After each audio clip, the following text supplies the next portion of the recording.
Good morning/afternoon, everyone. I'm excited to welcome you to today's presentation on creating and sustaining inclusive classrooms. We'll be exploring the key principles and effective strategies that make inclusive education successful, and we'll also look at the positive impact it has on diverse learners.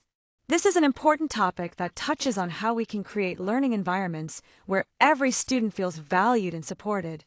Let's dive in and discover how to make our classrooms truly inclusive for all.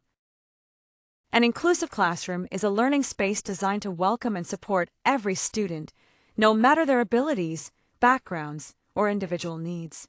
The main goal here is to make sure that each learner feels valued and has fair access to all educational opportunities.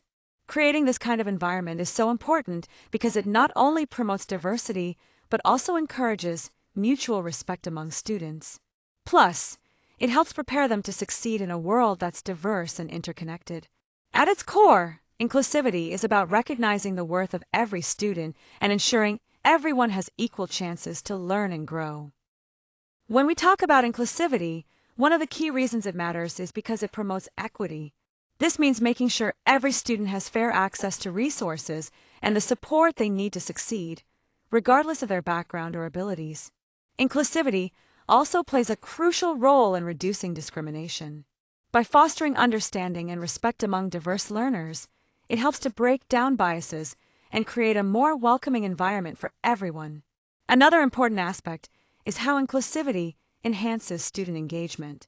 When we recognize and address different learning styles and individual needs, students become more involved and motivated in their learning. Finally, inclusivity leads to better academic and social outcomes. When students work in collaborative and supportive settings, they not only perform better academically, but also develop stronger social skills, preparing them for future success. When we talk about inclusion, there are 5 core principles that really guide our approach. First is respect. This means truly valuing each student's unique identity and what they bring to the classroom. Every contribution matters. Next is accessibility. Our goal here is to ensure that all students can use the materials and spaces we provide without barriers, making learning open to everyone. Then, we have differentiation, which is about tailoring our instruction to meet the diverse learning needs of each student, recognizing that one size doesn't fit all. Cultural responsiveness is also key. This involves integrating a variety of cultural perspectives and practices into our teaching to make learning more relevant and meaningful. Finally, collaboration is essential. It's about fostering strong cooperation among students, educators, families, and communities to build a supportive learning environment. Together, these principles create a foundation where every student can thrive. When we talk about practical strategies for inclusion, the first concept I want to highlight is Universal Design for Learning, or UDL. This approach involves creating flexible curricula that can meet the needs of all learners, regardless of their abilities. It's about designing lessons from the start to be accessible to everyone. Next is flexible grouping. This means organizing students in different groupings throughout the day or week to encourage peer support and a variety of social interactions. It helps students learn from one another and appreciate diverse perspectives. Assistive technology is another key strategy. These are tools that help students overcome specific challenges, whether it's speech-to-text software, screen readers, or other adaptive devices that make learning more accessible. Differentiated instruction goes hand in hand with this. It's about tailoring your teaching methods and materials to fit the unique learning profiles of each student, ensuring they can engage with the content in ways that work best for them. Finally, fostering a positive classroom culture is essential. Building an environment where trust, respect, and encouragement are the norm creates a safe space where all students feel valued and motivated to participate. Together, these strategies create a truly inclusive learning experience. When we think about the role of the teacher, it goes far beyond just delivering content. First, teachers act as facilitators of learning. This means they guide students in a way that's both accessible and engaging, recognizing that every learner is different and tailoring their instruction accordingly. Second, teachers serve as advocates for their students.